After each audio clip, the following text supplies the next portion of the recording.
that this inclusionary zone is primarily a pilot for McMinnville, because it's only for cities between the populations of 30 and 37,000.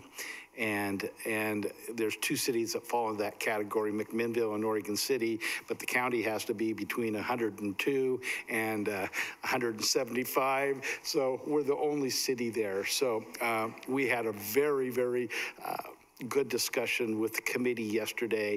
We were very specific. This is a pilot, and it's a controlled pilot to see if this is something that might be rolled out at a later date statewide, but because of its narrowness in scope and that we have the capacity to run the pilot, I think that may be coming our way. That's the sense that I received from those discussions. While I still have the mic, my understanding is somebody on the dais has a birthday today, and so Mr. Jeff, we wish you a happy birthday.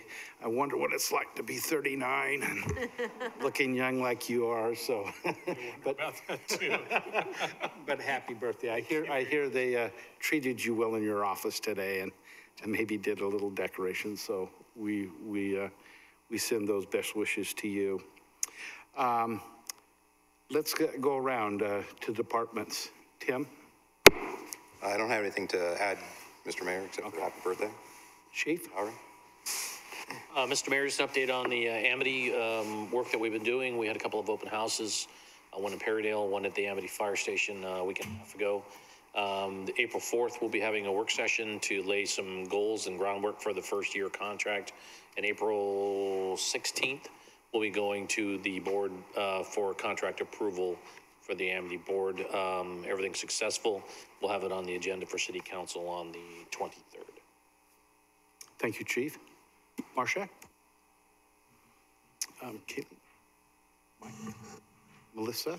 I have a question for, did we hire a new wastewater director?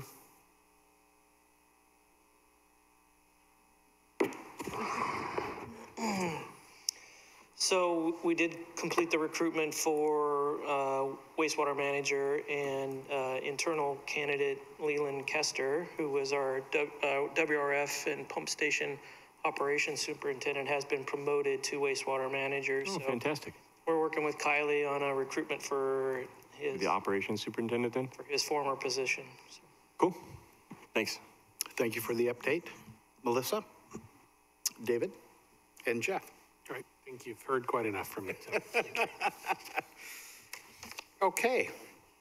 That takes us to our consent agenda this evening. We have two items on the consent agenda. Consider a request from Elias Walters Wine Company, LLC, for an LOCC license, winery first location located at 455 Northeast Irvine Street, and to consider a request from A&D Wine Company for an OLCC wine license, winery first location located at 1065 Northeast Alpine Avenue. Are there any councilors that would like to have anything taken off the consent agenda? I don't have anything taken off, but can I ask a question, Sure. perhaps the city manager? So why are these coming back before us again? I mean, we've seen a lot of new liquor license, but for instance, the A&D, that's an existing facility. They're already licensed as far as I know. So was there something, why are these coming back before us? I feel like I especially should know. Can you help us with that? Great. This is a change in ownership for A&D, so that since there was a change in ownership, they had to reapply. Ah. That was my understanding anyways. Okay. Okay. So again, anyone would like to remove anything off the consent agenda? Hearing none, I'll ask for a motion to approve the consent agenda. So moved. And a second? Second. It's been moved by Remy and seconded by Zach. All in favor, please signify by saying aye. Aye. Any opposed, signify by saying nay. The consent agenda passes unanimously, 4 to 0 this evening. Thank you.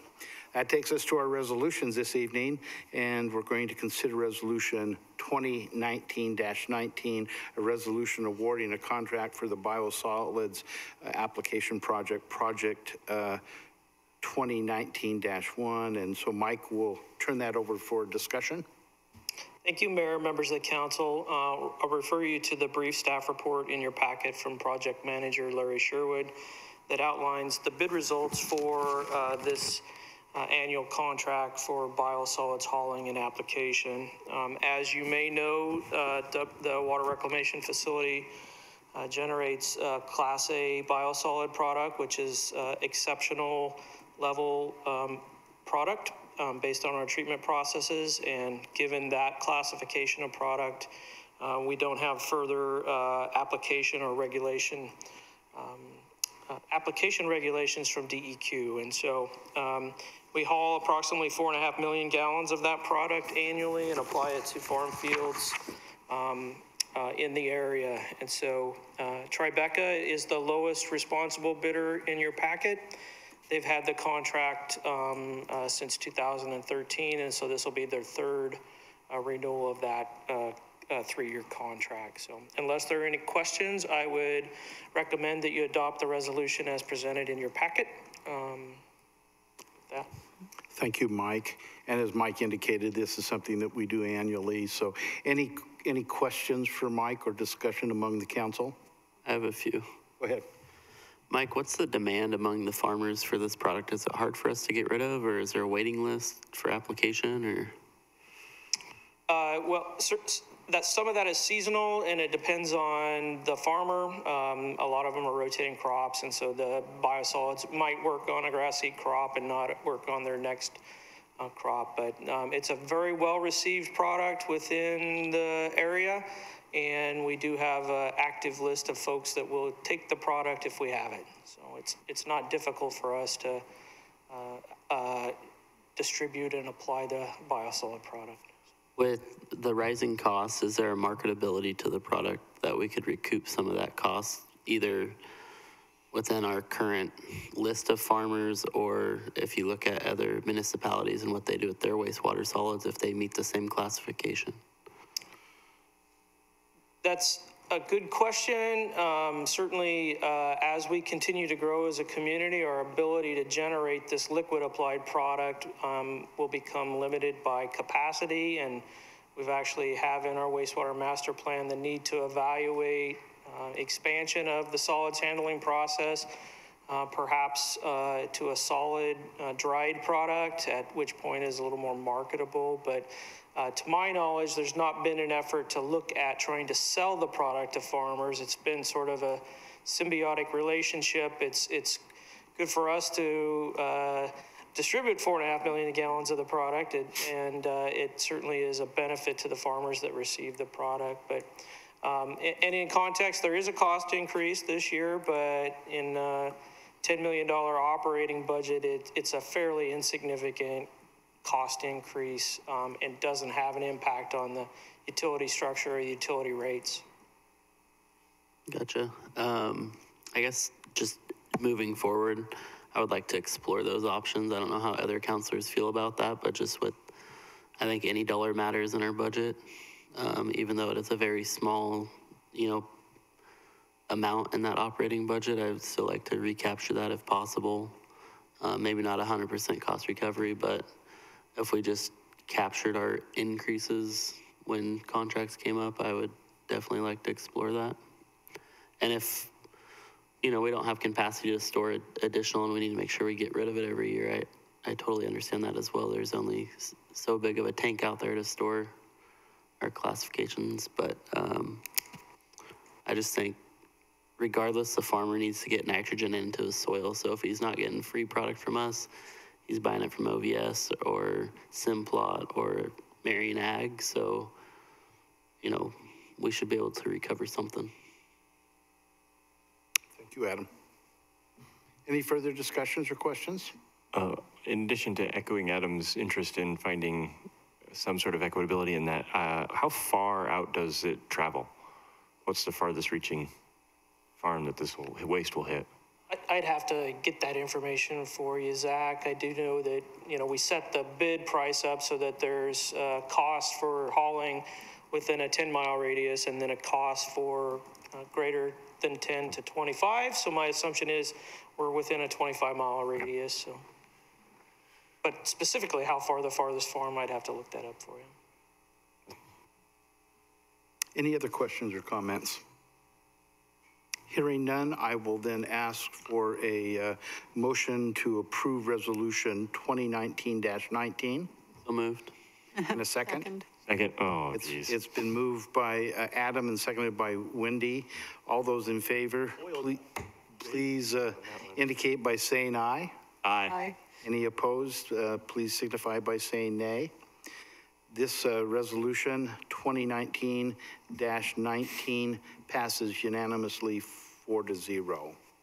That takes us to our next resolution, 2019-20, a resolution adopting a supplemental budget for fiscal year 2018-19 and making supplemental appropriations. And so we'll call on Marcia to make that presentation. Marcia?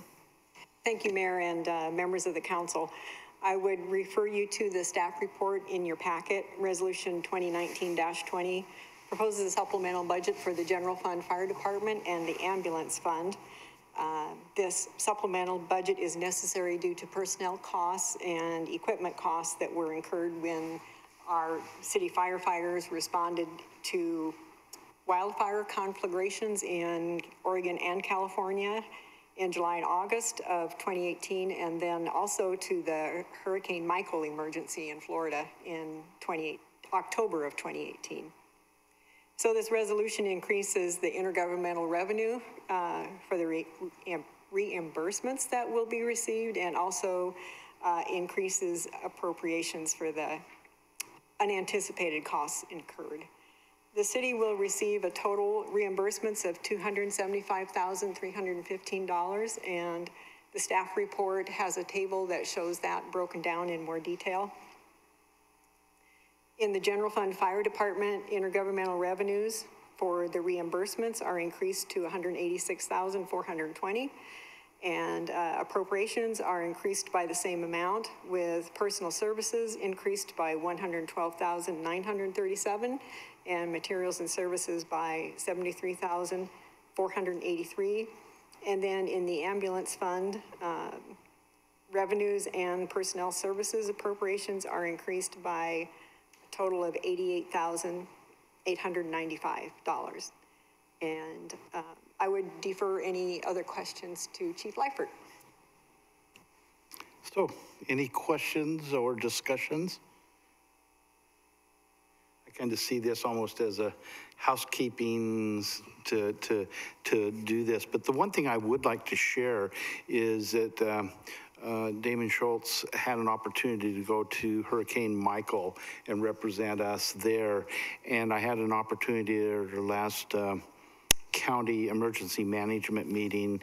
Damon made a report along with the emergency management personnel from the Portland Fire Department, and they both gave great rundown of what happened during that hurricane, but more importantly, how we could be a much better prepared for disaster. And Damon came back very enthused and much more knowledgeable, having gone through that. And so not only are we helping those that need help, and we're getting monies back from that, but it added to our intellectual and our experiential experience, I think, within the city. So I will, again, ask for any discussion, questions. Hearing none, I will ask for a motion to approve Resolution 2019-20. So moved. Second. Been moved by Remy and seconded by Wendy. All those in favor, please signify by saying aye. Aye. Any opposed, signify by saying nay. Resolution 2019-20 passes unanimously 4-0. Again, if I didn't mention at the end of, what was that?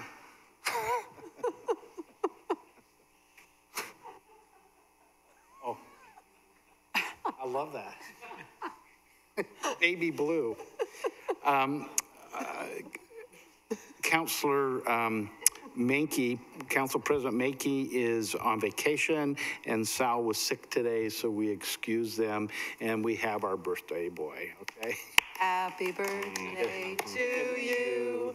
Happy birthday To you. Happy birthday, dear Jeff. Happy birthday to you. And with that rendition of happy birthday, I will close our meeting. I think that's going on the Twitter.